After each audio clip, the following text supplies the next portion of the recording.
Good morning, beautiful people. It's Melanie coming to you from the Outer Banks, North Carolina, and I look a little tired because I am, and that's okay. We're going to make this video anyways. The picture on the front of this video is of a mimosa tree flower, and I like to call them the avatar tree. It's right there behind me. There's another really big one over here. I'm seeing them everywhere this time of year, and all of us, I hope everyone's seeing them, but I know that some people aren't looking for the beauty in nature. They're focused on the difficulties and hardships. Ugh, so tired. Anywho, I wanted to get on here and talk about different part of healing that I struggle with. And I did the video of the layers of healing yesterday, if you want to check that out.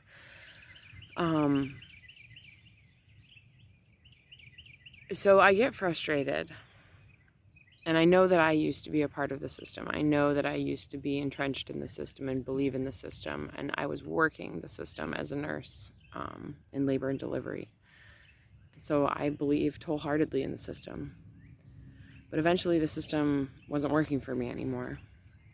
And no matter how much I was trying to rely on the system and do what the system told me to do, I was still sick and tired all the time. I'm tired now just from sleep deprivation, but give me 8 hours of sleep and I'm fine.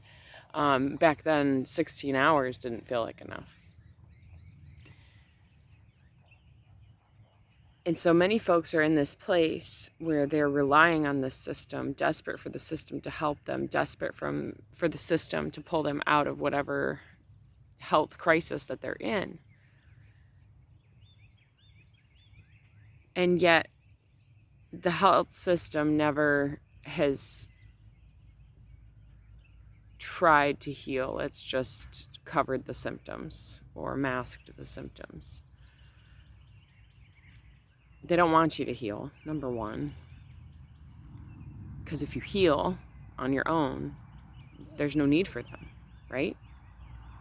I haven't been to a doctor except for a car accident and a spider bite. So in the last 7 years, twice I've gone to a doctor. And the spider bite, knowing the information that I know now, I would never have needed to go, but I didn't know, and so here we are. But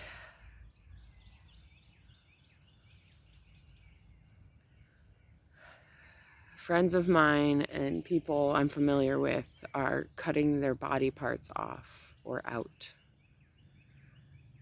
And they are masking their symptoms with massive amounts of medication instead of going to the root of the problem, which is the food that we are eating and ingesting that's causing the illness. And there are ways to eat cleaner if you don't want to be plant-based. I get it.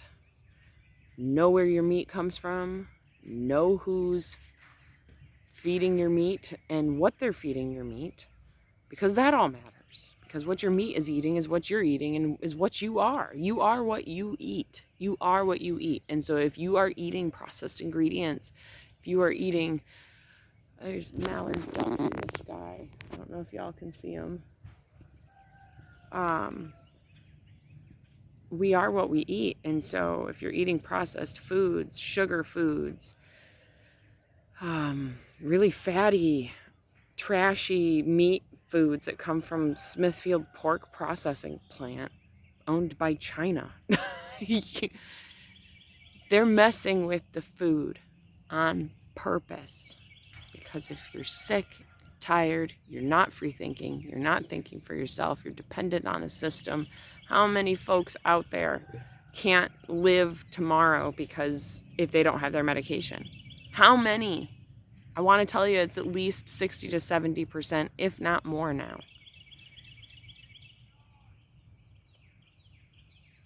So when we decide to take the choice of healing, when we decide to take the path of healing and naturopathy and herbs and plant medicine, when we choose to take that journey, it's not easy. It's very hard. It's painful. but it gets better and better. And you actually achieve healing. You achieve new states of goodness. I gotta cut this short. There's somebody here. But I want to wish you so much peace, so much love, and so much namaste. I want to send all the love your way. Lucky says hello. Oh, maybe they're filling up to get hay. I don't know. That rhymes with day and all the other things. The namaste, the love, all of it. I want to wish you all the good things because I know that you deserve all the good things. And the last thing I want to end this video with, now that I'm not feeling rushed, is a quote that my dad gave me in 2020 when I asked what was the biggest, most important thing he'd learned in his lifetime. No one's going to save you. You have to save yourself. Start saving yourselves. Find the plant medicine. Do it for yourself. Do it to feel good. Do it to change and be better and be something different than sick, tired, and lazy and chubby on a couch eating Doritos, which I've been there. I've been there. All right, so adios, my friends. Until next time. Look at all these birds. This is crazy. That's so cool. All right, bye, bird tribe friends, if you're out there. Huh? All right, adios, guys.